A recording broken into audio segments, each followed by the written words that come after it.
Cinérama. Cinérama spécial Festival de Cannes numéro 6. Eh bien, heureux de vous retrouver par un temps très gris. Je ne sais pas si vous le sentez, mais c'est très pluvieux à Cannes aujourd'hui.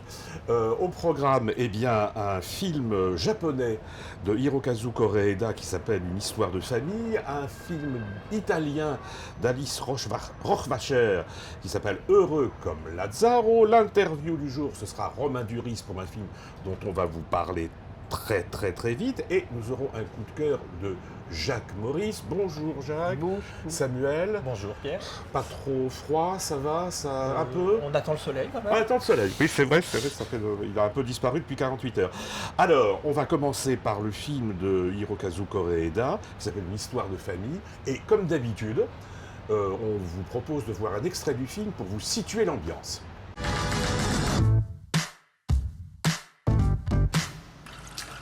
休憩入ります。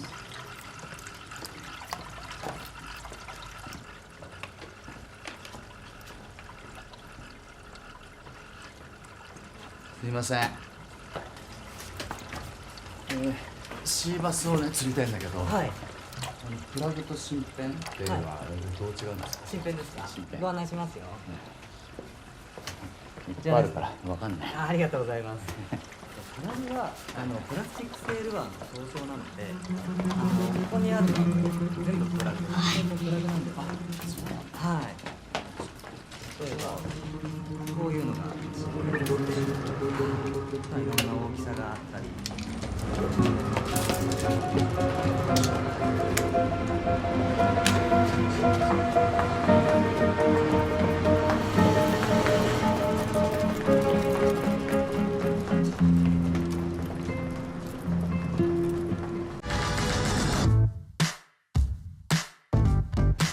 Alors messieurs, excellente surprise, non?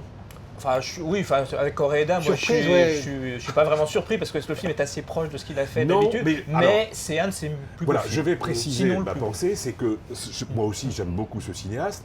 Il me semble qu'il avait fait de très bons films, mais que là il revient à son meilleur niveau. Voilà. C'est-à-dire pour moi Nobody Knows, qui était aussi un film sur les enfants qu'il avait présenté il y a une dizaine d'années. Une dizaine d'années, alors oui, parce que les derniers films de Koreeda étaient toujours sur ces histoires de famille, avec Oui. le rôle important des enfants, mais il y avait une tendance à la mièvrerie dans laquelle il tombait quand même assez souvent. Et là, pourtant, là, on est vraiment avec des histoires d'enfants recueillis, des petits-enfants qui sont craquants comme tout, mais il n'y a pas ça du tout. Il n'y a pas du tout de mièvrerie, parce qu'il y a quand même une certaine dureté dans l'histoire de cette famille. C'est une famille Une choisie, famille quoi, en quelque sorte. de voleurs, oui, Voilà. c'est une famille d'adoption. Voilà. Et Chacun s'est adopté en quelque voilà. sorte. Voilà. Et il y a plusieurs générations aussi. Il y a une grand-mère, voilà, il y a des enfants, il y a une femme et un homme d'âge mur.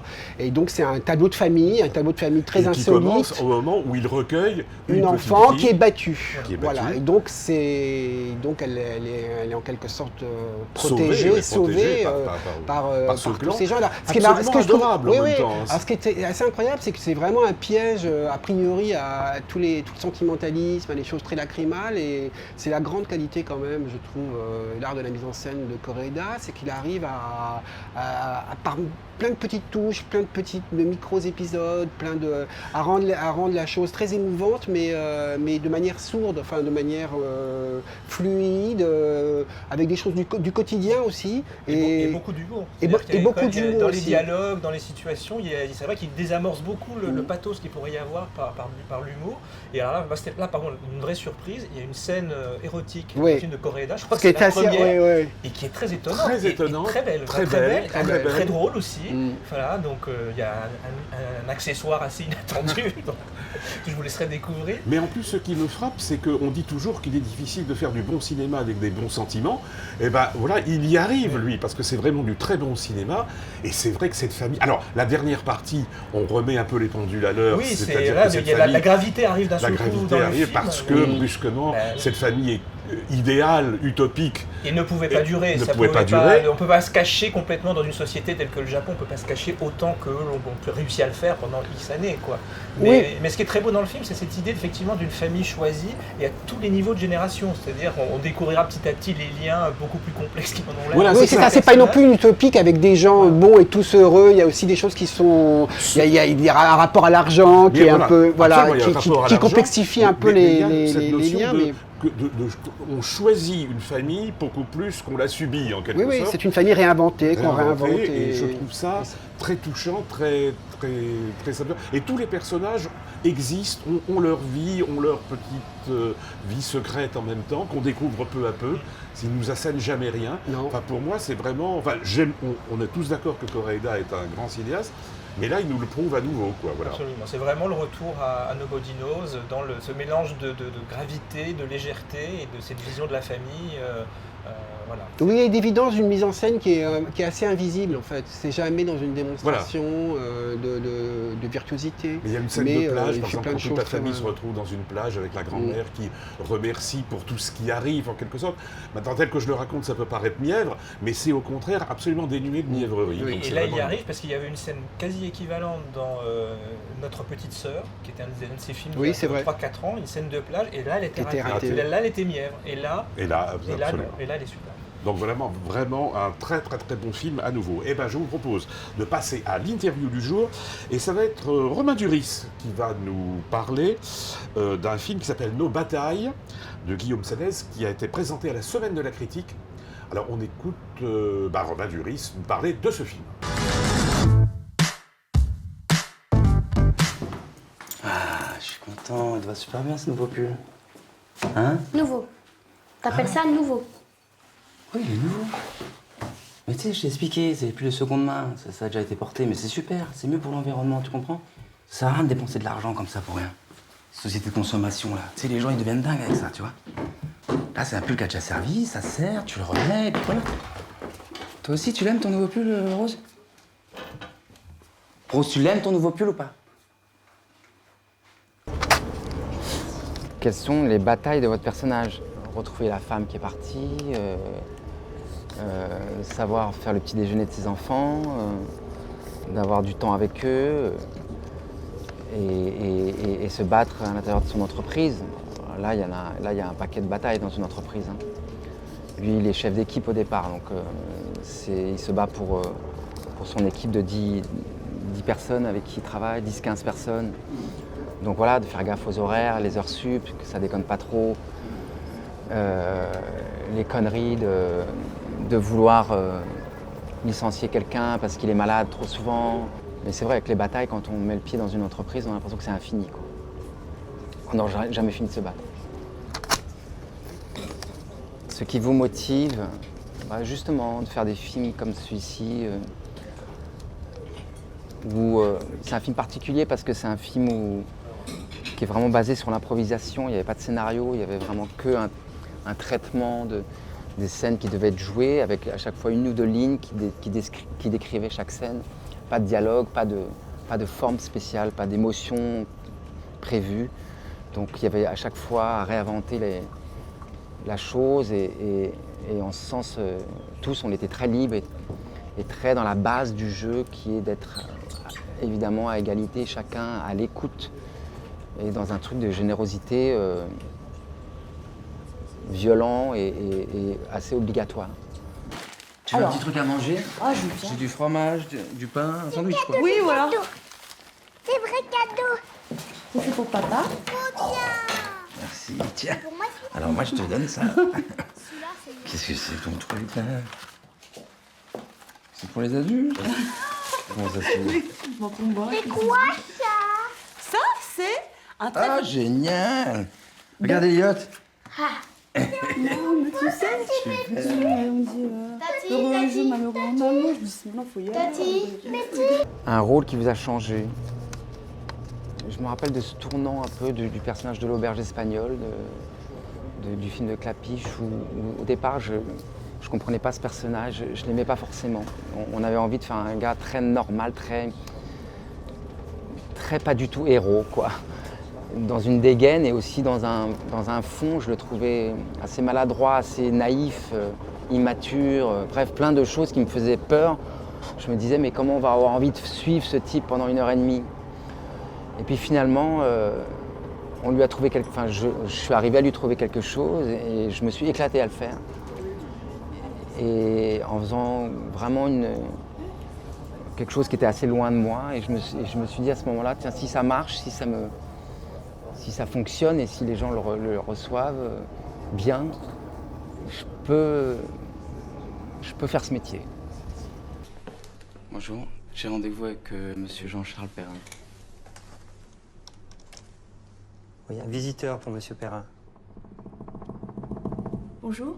Bonjour, j'ai rendez-vous avec monsieur Jean-Charles Perrin. D'accord, si vous voulez bien me suivre. Observation.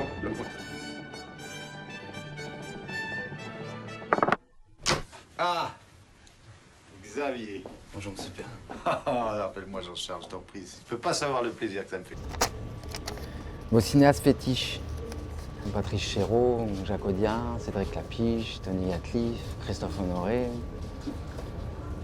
Olivier Dahan.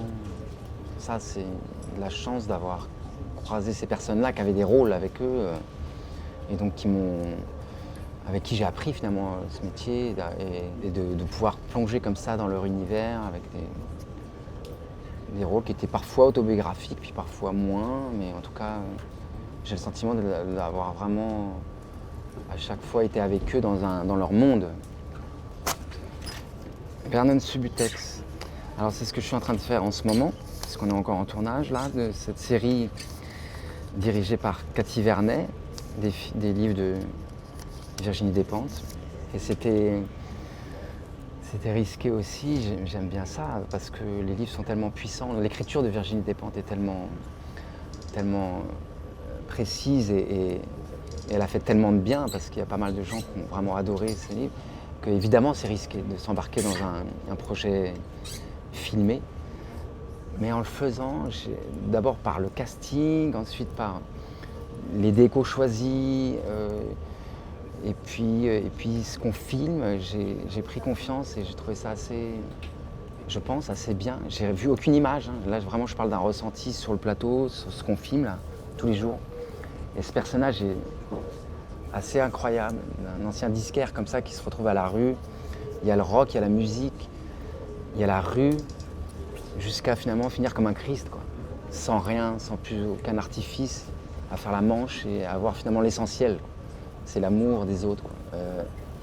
C'est peut-être un film beaucoup plus catholique que finalement que peut-être ce qu'a écrit Virginie Despentes. Mais en tout cas, ça décrit comme ça un trajet d'un personnage qui est assez incroyable. Donc je me régale et j'ai l'impression que tout le monde est dans ce même état.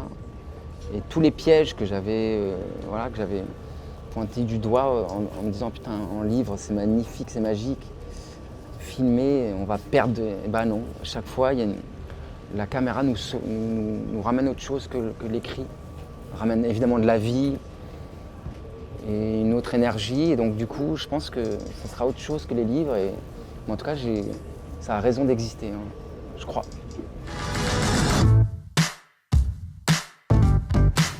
Alors, on arrive au deuxième film de la compétition. C'est un film italien d'Alice Rohrwacher qui s'appelle Heureux comme Lazzaro. Un extrait pour commencer, avant qu'on s'engueule un peu, je vous le dis tout de suite.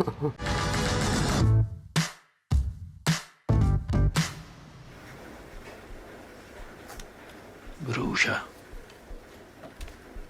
Cotta proprio. È cotto. C'è la febbre.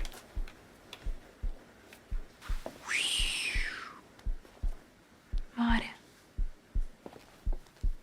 È finito.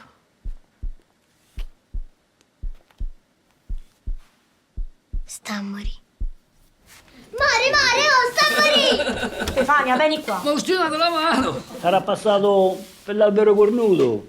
Oppure c'è la coda infarinata. Sì, ma portatela a letto. Dove te metto ora?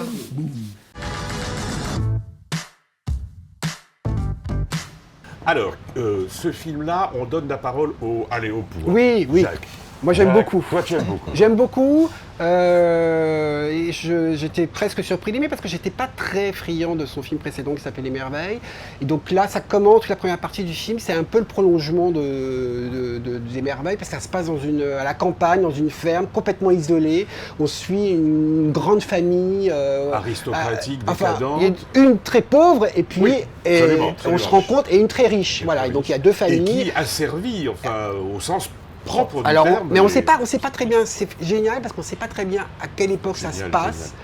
On ne sait pas très bien à quelle époque ça se passe. Et puis, il y a, dans cette immense famille donc, qui cultive le tabac, un personnage qui fait un peu idiot du village. On ne sait pas très bien si c'est un... Oui, il a quelque chose d'un peu bené. Et puis, tout le monde abuse de lui parce que c'est le dévouement, c'est la bonté même. C'est-à-dire que la théorie de la patronne, de la marquise, c'est que tout le monde exploite tout le monde. C'est-à-dire qu'elle exploite les pauvres et les pauvres exploitent le Lazzaro parce qu'il est un peu simple d'esprit. Et donc ça, c'est vraiment toute la première partie du film. Et à la moitié du film, on bascule dans complètement autre chose. Et là, on se rend compte en fait que cette société complètement isolée était asservie effectivement par cette marquise, que les gens n'étaient pas payés, enfin bon. Et après, on pense que oui, il y a un saut dans le temps, on pense que Lazzaro meurt, et en fait il réapparaît et il retrouve ces gens qui sont vieilli, maintenant complètement devenus marginaux, qui vivent à la périphérie d'une ville, près d'une voie ferrée, qui sont encore plus pauvres qu'avant, et débarque Lazzaro et qui n'a pas pris une ride et qui est toujours aussi bon, toujours aussi généreux, toujours aussi beau. Et ça te plaît. On va te redonner la parole, mais je vais donner la parole à... j'ai pas dit après, vas-y, je pas dit pourquoi ça me plaît. Vas-y Samuel, vas-y Samuel. Bah oui, moi ça me plaît pas beaucoup. Ça me plaît un petit peu plus que le précédent film parce qu'il est plus ambitieux quand même, celui-là que l'autre qui était c'était vraiment pas grand-chose quoi. Mais après, voilà, il y a des idées dans le film, c'est un peu intriguant au début, effectivement, comme disait Jacques, on ne sait pas exactement quand ça se passe. Il y a cette description de la vie à la campagne, ça pourrait être du Hermano Olmi, bon, c'est pas trop mal fichu, mais c'est moins bien qu'Hermano Olmi. Et dans la deuxième partie, on passerait plutôt du côté un compromis entre Fellini et Pasolini, mais beaucoup moins bien. Donc, voilà. C'est ça le problème. Et moi, je retrouve un peu quand même l'esprit de son premier film, c'est un côté de cinéma un peu nature, je dirais un peu bio, on pourrait être un peu méchant, mais un peu fade aussi, quoi.